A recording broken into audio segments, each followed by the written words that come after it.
ꯂꯥꯏꯔꯕ ꯅꯨꯄꯥ ꯑꯃ ꯃꯥꯒꯤ ꯄꯨꯟꯁꯤ ꯑꯗꯨꯗꯒꯤ ꯃꯥꯏꯊꯤꯗꯨꯅ ꯍꯤꯡꯅꯤꯡꯕ ꯄꯣꯛꯂꯛꯇ꯭ꯔꯕ ꯃꯇꯝꯗ ꯍꯧꯗꯣꯡ ꯑꯃ ꯊꯦꯡꯅꯔꯨꯕꯗꯒꯤ ꯃꯥꯒꯤ ꯄꯨꯟꯁꯤ ꯀꯔꯤ ꯑꯣꯏꯈꯤ ꯑꯗꯨꯒꯨꯝꯕ ꯃꯑꯣꯡꯗꯒ ꯑꯣꯏꯔꯛꯀꯅꯤ ꯍꯥꯏꯕꯁꯦ ꯀꯅꯥꯅꯁꯨ ꯊꯥꯖꯈꯤꯗꯦ ꯃꯌꯥꯝ ꯉꯁꯤꯁꯨ ꯑꯅꯧꯕ ꯋꯥꯔꯤ ꯑꯃ ꯄꯨꯗꯨꯅ ꯂꯥꯛꯆꯔꯤ ꯃꯌꯨꯝ ꯃꯀꯩ ꯂꯩꯇ꯭ꯔꯕ ꯂꯥꯏꯔꯔꯕ ꯅꯨꯄꯥ ꯑꯃ ꯍꯧꯗꯣꯡ ꯑꯃꯒꯤ ꯃꯄꯥꯟꯗꯒꯤ ꯕꯤꯂꯤꯅꯤꯌꯔ ꯑꯣꯏꯈꯤꯕꯒꯤ ꯑꯁꯦꯡꯕ ꯋꯥꯔꯤꯅꯤ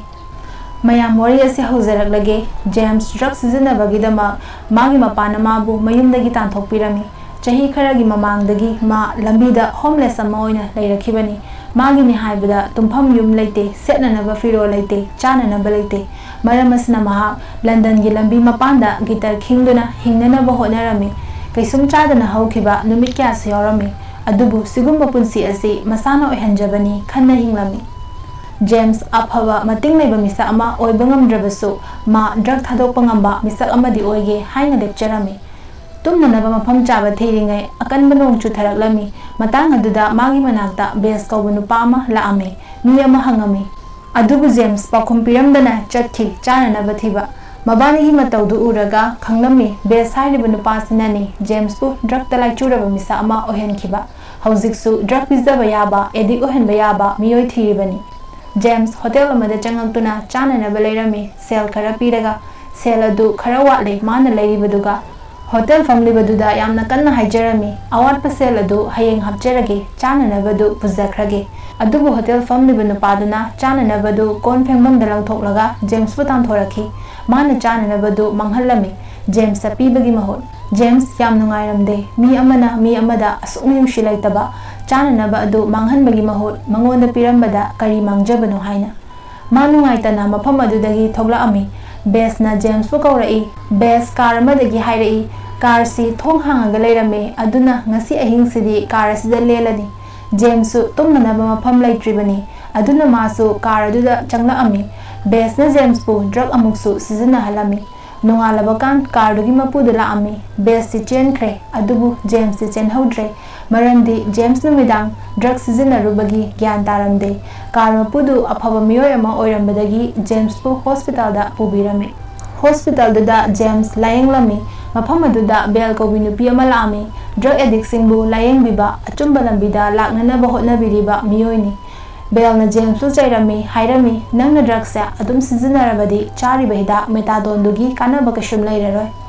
ꯖꯦꯝꯁꯁꯨ ꯃꯥꯒꯤ ꯑꯦꯗꯤꯛꯁꯟꯗꯨꯗ ꯌꯥꯝꯅ ꯏꯔꯤꯇꯦꯠ ꯑꯣꯏꯔꯝꯃꯤ ꯀꯃꯥꯏꯅ ꯗ꯭ꯔꯒ ꯑꯃꯨꯛ ꯁꯤꯖꯤꯟꯅꯈ꯭ꯔꯤꯕꯅꯣ ꯍꯥꯏꯅ ꯃꯁꯥ ꯃꯇꯣꯝꯗ ꯁꯥꯎꯖꯔꯝꯃꯤ ꯃꯍꯥꯛ ꯗ꯭ꯔꯒ ꯁꯤꯖꯤꯟꯅꯔꯔꯣꯏ ꯈꯟꯖꯔꯕꯅꯤ ꯖꯦꯝꯁ ꯕꯦꯜꯗ ꯊꯥꯖꯕ ꯄꯤꯔꯝꯃꯤ ꯃꯥ ꯅꯨꯡꯇꯤꯒꯤ ꯃꯇꯝ ꯆꯥꯅ ꯍꯤꯗꯥꯛ ꯆꯥꯒꯅꯤ ꯑꯗꯨꯒ ꯑꯃꯨꯛ ꯍꯟꯅ ꯗ꯭ꯔꯒ ꯁꯤꯖꯤꯟꯅꯔꯔꯣꯏ ꯖꯦꯝꯁ ꯍꯣꯁꯄꯤꯇꯥꯜ ꯑꯗꯨꯗꯒꯤ ꯊꯣꯔꯛꯇꯨꯅ ꯒꯤꯇꯔ ꯈꯤꯡꯕ ꯑꯃꯨꯛ ꯍꯧꯈ꯭ꯔꯦ ꯕꯦꯜꯗꯤ ꯖꯦꯝꯁꯅ ꯃꯌꯨꯝ ꯂꯩꯇꯕꯒꯤꯗꯃꯛ ꯌꯥꯝꯅ ꯋꯥꯖꯔꯝꯃꯤ ꯃꯥꯒꯤ ꯔꯨꯝ ꯑꯃ ꯊꯤꯕꯤꯔꯝꯃꯤ ꯑꯗꯨꯕꯨ ꯔꯨꯝ ꯑꯃ ꯐꯥꯎꯕ ꯐꯪꯂꯝꯗꯦ ꯕꯦꯜꯅ ꯌꯥꯝꯅ ꯅꯨꯡꯉꯥꯏꯇꯕ ꯎꯕꯗ ꯃꯥꯒꯤ ꯕꯣꯁꯇꯨꯅ ꯍꯪꯉꯝꯃꯤ ꯅꯪꯅ ꯖꯦꯝꯁꯀꯤꯗꯃꯛ ꯑꯗꯨꯛ ꯋꯥꯕꯤꯔꯤꯕꯗꯨꯕꯨ ꯀꯔꯤꯒꯤꯅꯣ ꯕꯦꯜꯅ ꯈꯨꯝꯂꯛꯏ ꯃꯍꯥꯛ ꯇꯨꯡꯗ ꯑꯐꯕ ꯃꯇꯤꯛ ꯆꯥꯕ ꯃꯤꯑꯣꯏ ꯑꯃ ꯁꯣꯏꯗꯅ ꯑꯣꯏꯔꯛꯀꯅꯤ ꯍꯥꯏꯕꯁꯦ ꯑꯩꯅ ꯊꯥꯖꯩ ꯑꯗꯨꯅ ꯑꯊꯨꯕ ꯃꯇꯝꯗ ꯃꯥ ꯗ꯭ꯔꯒ ꯑꯦꯗꯤꯛ ꯑꯣꯏꯕꯁꯤꯗꯒꯤ ꯀꯟꯕ ꯍꯥꯏꯕꯁꯦ ꯃꯊꯧ ꯇꯥꯏ ꯖꯦꯝꯁ ꯕꯦꯁꯇꯒꯤ ꯆꯦꯜꯂꯝꯃꯤ ꯃꯥꯒ ꯊꯦꯡꯅꯗꯅꯕ ꯍꯣꯠꯅꯔꯝꯃꯤ ꯒꯤꯇꯔ ꯈꯤꯡꯗꯨꯅ ꯗ꯭ꯔꯒ ꯁꯤꯖꯤꯟꯅꯗꯅꯕ ꯍꯣꯠꯅꯔꯝꯃꯤ ꯃꯇꯝ ꯈꯔ ꯂꯩꯔꯒ ꯕꯦꯜꯅ ꯍꯣꯠꯅꯖꯕꯗꯨ ꯃꯥꯏ ꯄꯥꯛꯂꯝꯃꯤ ꯖꯦꯝꯁꯀꯤꯗꯃꯛ ꯔꯨꯝ ꯑꯃ ꯁꯤꯟꯕꯤꯔꯝꯃꯤ ꯔꯨꯝꯗꯨꯒꯤ ꯁꯣ ꯁꯤꯟꯅꯔꯝꯃꯤ ꯖꯦम्स ꯔꯨꯝꯗꯨꯕꯨ ꯎꯔꯒ ꯃꯕꯨꯛꯅꯤꯡ ꯅꯨꯡꯁꯤꯔꯝꯃꯤ ꯕꯦꯜꯅ ꯃꯥꯒꯤꯗꯃꯛ ꯍꯣꯠꯅꯕꯤꯕꯗꯨ ꯎꯔꯒ ꯕꯦꯜꯕꯨ ꯊꯥꯒꯠꯂꯝꯃꯤ ꯕꯦꯜꯅ ꯄꯨꯝꯅꯃꯛꯁꯤꯒꯤ ꯃꯃꯜ ꯑꯣꯏꯅ ꯄ꯭ꯔꯣꯃꯤꯁ ꯑꯃ ꯄꯥꯝꯂꯝꯃꯤ ꯃꯗꯨꯗꯤ ꯀꯩꯗꯧꯅꯨꯡꯗ ꯗ꯭ꯔꯒ ꯁꯤꯖꯤꯟꯅꯗꯕ ꯍꯥꯏꯕꯁꯤꯅꯤ ꯖꯦम्ꯁꯁꯨ ꯄ꯭ꯔꯣꯃꯤꯁ ꯇꯧꯔꯝꯃꯤ ꯔꯨꯝ ꯑꯁꯤ ꯖꯦम्ꯁꯀꯤꯗꯃꯛ ꯃꯃꯜ ꯌꯥꯝꯅ ꯌꯥꯝꯕ ꯑꯃꯅꯤ ꯃꯔꯝꯗꯤ ꯅꯨꯃꯤꯗꯥꯡ ꯇꯨꯝꯅꯅꯕ ꯃꯥꯒꯤꯅꯤ ꯍꯥꯏꯕꯗ ꯄꯥꯈꯠ ꯑꯃ ꯐꯥꯎꯕ ꯂꯩꯇꯦ ꯃꯥ ꯐꯖꯅ ꯏꯔꯨꯖꯊꯣꯛꯂꯝꯃꯤ ꯃꯇꯥꯡ ꯑꯗꯨꯗ ꯃꯈꯣꯟ ꯑꯃ ꯀꯤꯆꯟꯂꯣꯝꯗꯒꯤ ꯇꯥꯔꯛꯂꯝꯃꯤ ꯖꯦम्ꯁ ꯇꯞꯅ ꯂꯥꯛꯇꯨꯅ ꯌꯦꯡꯕꯗ ꯍꯧꯗꯣꯡ ꯑꯃ ꯃꯥꯒꯤ ꯆꯥꯅꯅꯕꯗꯨ ꯆꯥꯔꯒ ꯂꯩꯔꯝꯕꯗꯨ ꯎꯔꯝꯃꯤ ꯃꯥꯁꯨ ꯄꯨꯛ ꯂꯥꯝꯕꯒꯤ ꯆꯩꯅꯥꯗꯨ ꯈꯪꯕꯅꯤꯅ ꯍꯧꯗꯣꯡꯗꯨꯕꯨ ꯐꯖꯅ ꯐꯝꯍꯟꯗꯨꯅ ꯆꯥꯅꯅꯕ ꯑꯇꯩꯁꯨ ꯄꯤꯕꯤꯔꯝꯃꯤ ꯂꯣꯏꯔꯕꯀꯥꯟ ꯍꯧꯗꯣꯡꯗꯨ ꯊꯣꯡꯅꯥꯎꯗꯒꯤ ꯃꯄꯥꯟꯗ ꯊꯝꯂꯝꯃꯤ ꯃꯥꯒꯤ ꯐꯦꯃꯤꯂꯤꯒꯤ ꯃꯅꯥꯛꯇ ꯆꯠꯆꯈꯤꯅꯕ ꯑꯗꯨꯕꯨ ꯍꯧꯗꯣꯡꯗꯨꯁꯨ ꯖꯦम्ꯁꯀꯨꯝꯕ ꯑꯣꯏꯕꯖꯥꯠꯅꯤ ꯃꯐꯝ ꯑꯗꯨꯗꯒꯤ ꯆꯠꯈꯤꯗ꯭ꯔꯦ ꯖꯦम्ꯁꯁꯨ ꯃꯥꯒꯤ ꯃꯔꯨꯞ ꯑꯃꯗꯤ ꯃꯊꯧ ꯇꯥꯔꯤꯕꯅꯤ ꯑꯗꯨꯅ ꯃꯥꯒꯤ ꯃꯅꯥꯛꯇ ꯊꯝꯕꯤꯗꯨꯅ ꯅꯨꯃꯤꯗꯥꯡꯗꯨꯃ ꯂꯩꯃꯤꯟꯅꯔꯦ ꯒꯤꯇꯔꯁꯨ ꯈꯤꯡꯗꯨꯅ ꯇꯥꯍꯜꯂꯤ ꯑꯗꯨꯒ ꯑꯍꯤꯡꯗꯨꯃ ꯇꯨꯃꯤꯟꯅꯈꯤ ꯅꯣꯡꯉꯥꯜꯂꯒ ꯍꯧꯗꯣꯡꯗꯨ ꯄꯨꯊꯣꯔꯛꯇꯨꯅ ꯄꯥꯛ ꯑꯃꯗ ꯊꯥꯗꯣꯛꯂꯝꯃꯤ ꯃꯔꯝꯗꯤ ꯍꯧꯗꯣꯡ ꯑꯗꯨ ꯄꯨꯔꯒ ꯀꯣꯏꯆꯠ ꯆꯠꯄ ꯌꯥꯕ ꯅꯠꯇꯦ ꯑꯗꯨꯒꯤꯁꯨ ꯃꯊꯛꯇ ꯃꯥꯕꯨ ꯄꯤꯖꯕꯁꯨ ꯉꯝꯂꯣꯏ ꯃꯉꯣꯟꯗ ꯃꯁꯥ ꯐꯥꯎꯕ ꯆꯥꯖꯅꯅꯕ ꯁꯦꯜ ꯃꯇꯤꯛ ꯆꯥꯅ ꯂꯩꯇ꯭ꯔꯤꯕꯅꯤ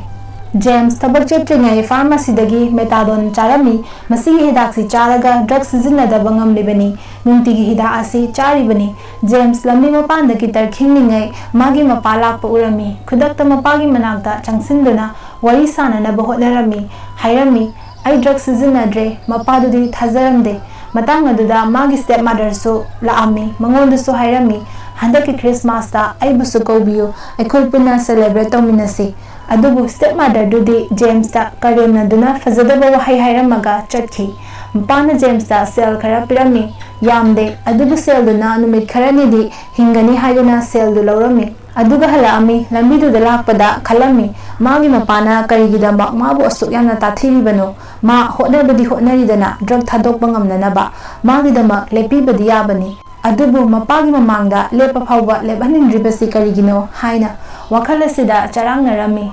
magi rum yosalakpada haudong adu magi thongjen mapanda leirami haudong dugi masada soktuna leirambaduda pakhajarami ma kasuta wibangamlamde matangduda maga koloni duda leiminaba beti sangagi maramda khangba oibagi haudong dubu yenghanbirami hospital ama hairami aduda puro haina ngayak leiraba matung mafam aduda yausilaklami mafam aduda queue yamna sanga lepami mi loinama magi pet singa loinana laami sumngai na ngai leiringai James ningsingla ami ngasi belgi appointment leibani haiba James kharathuna magi serial yoslaklabadi haina ngai rami adubu magi serial yorakpadadi yamna thankirami aduna belgi appointment adu miss tawki adubu magi khandana haudong dubu doctor da yenghalami doctor na hida khara leinina bahairami James kari sukhalu batawduna magi mapana pirakpa sel khara adu loina sizinaduna hidak tu leithoami rum yorok haudong dubu hidak pijananaba hotnarami haudong dudi adum chelami aduna beti gi manakta laami beti nadi yamna laina hidak tu pijarami James ti madu uraga yamna ngaami beti na hairami ahanbada haudong asida yamna nushina phajana loinabiba mathautai nangi nakta ma comfortable oinanaba hotnagadabani madudata manasu aloiba mikup phawba nangidama lepakani sumwari sanabada haudong dugi maming Bob haina betina kaurami James su mingadu yamna pamjarami mabani sumwari sanabada beti di drugs sizinaba miyoisingse yamna pamde haiba khanglami aduna James masabu musician amani haina saktakjarami sidagi henba karisu hairamde maramdi beti mangondagi lapthokidra haina madudagi belgi session do fix tawduna magi manakta laami bel nadi matam chana laktabagi yamna chairami James na bokki wari loina lirami bel na nang hauji layonglibani marak asida nang kaigumba relation amatada adapt tawroidabani sanga oirabasu maramdi kaigumba soidana nangbu thadoktuna chatkrabadi nang amu hana drug sizinnaningbagi maram ama oirakpa yai James ti wafam adu achumba oina laude maramdi ma drug sizinnararoi haina chapyungna lepkhre magi maru Bob lakpadagi matam chupada maga leiminabana magi nungaijaba haibada oire James bus ngairi bus lakna thawba horabakan Bob kanna chelaktuna bus manungda James ki manakta laami James yamna sauninglami Bob pu mayumda hananaba hairami bus da tongliba miyoising adunadi Bob pu yamna nushina tawirami James su saudre Bob pu pambiduna pubirami bus conductor duna khumuk mari ama pibirami madubu Bob ta punsinbiduna James bus lagi kumtharaklami Bob ti kochat chatpada faba warami James na Bob pu mareng banda thangatuna magi nutigi gitar khingba mafam adu dalaklami ngasidi ngahaktangda mi mayam ama magi manakta changlagtuna yengnarami James ti madu uraga yamna ngaami nahangkoi adu yamba mina magi gitar du tabidabani adubu miyamduna haudong loiba mi tangna ubagini London dadi mi ayambana hui oina loinarami maram masina miyoising aduna James sa attract oiribani miyoy kya amana James pu sel yamna pibirami James ti yamna haraukre Bob kamabani high five tawnarami bes matang aduda laami James ti makudda sel mayamdu uraga kalaami James ka Bob ka moigi rumda halaktuna ngasidi mana pamjaba charami Bob pusu achauba dinner tawhalami mathangi numita bes James punga dina leirami James ki matung inarakna sel nirami James na hairami ai loina khangi nang sales na drug sizina doido bes na hairami drug sizina roi ai puk yamna lame adugini James sel khara piraga hairami nasigi matung ai ginakta sunglakla kanu sidagi James ki punsi phajana awon bo irakhi nungtigi sel khara di phangjaki maduna ma mabuk thana chaba thakpa phangduna fazana hingba ngamki magi punsida Bob laina thabirakpagum lakibani magidama nongma ahal loirabi nupi ama laami aduga Bob ta scarf ama yetpirami hairami masina phattaba pumnamaktagi ngathokpa oirasanu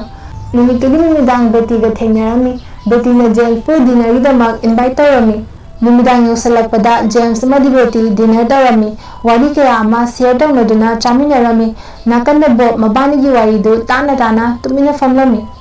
halakpagi lambida Bob-gidamak chananaba pochai khara leirami Bes lambi mapanda taduna leibadu uraga ambulance kalbuna Bespu hospital da puhanki pumnamaksi Betty shu magi yum mathaktagi urami masu kumtharatuna James ki mateng panglami James amadi Betty changlaktuna lei Betty na muksa hairami drug sizinaba misingse ayamna saunani marandi aigi naunu pasu drug addict oiduna laikhidabani yumsigi bathroom da mana odi chatuna asibak changona fangki James Betty bitham jinbirami asumna mabani ki friendship adu hena chatsinaki mathangi numi James Bill gi manakta laktuna hairami ai haujikti drug ki wakhal fawba laktre aduna methadone gi dosto makhata na lawroige Bill na nate adumaine tawganu nang matam kharaga treatment tawbagi mathau tari matam kharaga charaga thadoksi masi aigi request ni hairami madugi matung Christmas yasulakami James Betty galoinana celebrate tawami James mapagu yamna ningsing laami aduna mapagi manakta Christmas yawba laami magi stepsister singna mabu ubada drug addict haina kaurami stepmother sulaktuna mana thazadaba wahe kya sizinaduna jaibirami tanja aduda Bob James ki makhottagi nanthokuna chenki maduda yumnagi pochai sing kaiba khotpa tawki stepmother dudi yamna sauki James sanana bahaiki amuhana lakanu haina so haibirami nongma James Bob perform tawingai lupa ama hui ama purami hui adu James ki bag ta toilet tawrami wafam asidagi lupa aduga James ka unkhatnaba horai sidagi police laktuna James bu phabiki Bell laktuna James bu police tagi lauthoki CCTV footage uraga James aranba tawde haiba khangnami adubu James tha taruk fawba gitar khingduna lambi sorokta perform tawba yaroi haina akanba wafam thamlakhi aduna ma atopa thaba ama tawba tai James na Bob ti haina Bell da hangaki Bell na hairaki Bob police ki manakta lairi nang hana methadone gi dosto chasinko James pharmacy amada changduna methadone chaki madupumnamak Betty na ukhirami Betty sukhanki James drug addict amani maramasidagi mabani gi friendship thadatlami Betty yamna sawami isa gi lambida chatlase hairami James kok sarami karambagi bukhanduno perform tawbasu ban tawkhrabadina karino mana tawgadabasi haina James thabak thirai ma magazine company amada magazine yonbagi thabak macha amadi fanglami company adugi magazine yonba horai madudasu Bob na chawna mateng panglami miyoi kya amana mangondagi magazine laibirami miyoi sing aduna Bob pu uraga ahenba sales su pibirami adubu James ka thabak tawmina ribasing aduna kala ami makhoi gi boss da complaint tawrami boss na hairami duty tawringai pet allow tawde masidagi James thaba adu thadok pataki masina mangonda leijaramba sel pumnama khara tawduna loina loshalai aroibadadi masagi chanaba phawba leiba konaraktre masidagi James upai leitana gitar khingba horai police na ukhrabadi ma jail yogadoribani adubu pambai leite pukni yaraktrabada ngahak leirabakan Betty na James gitar khingduna leibadu urami changsinduna hairami nang adumaina tawganu maramdi Betty su James kidama wajaribani Betty gi matawdu uraga James khanglami Betty na hojiksu magidama khanbiri maramasna James magazine yonbagi thaba adu amuk tawrami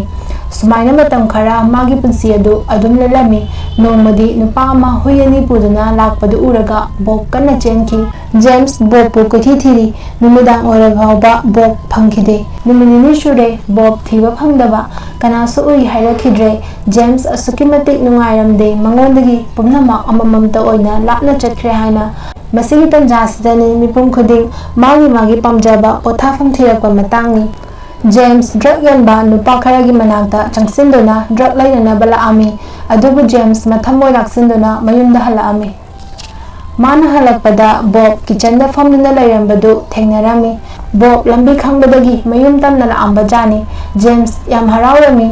Nonganbaga Billgi manakta laktuna ma methadone gi dose sararoi mabukning lakshinba ngamle haiki Bill su yabiraki adubu hidak si chadrabadi numit kharanidi nang nasado yamna wagani methadone chadabagi aduna checksin si hairami James hapta mamu yumda leidunaba decide torami punama ase araiba madinate numit khuding masada leifam khangdaba sauningba khangba ngamdaba kaya mayoknaki sumaina walaba suwana hapta muk lenki Bob su James su thongna hapiri masigi matung Betty ga unarami Betty di yum thadokuna atopa mafamda hongnani hairami anoba mafam adugi address tu James ta pirami matam kharagi matung Bill na book publisher ama James ki manakta pubiraki laptop ama piduna hairami masida nangi wari ithoro aduga lairik ama oina phongsi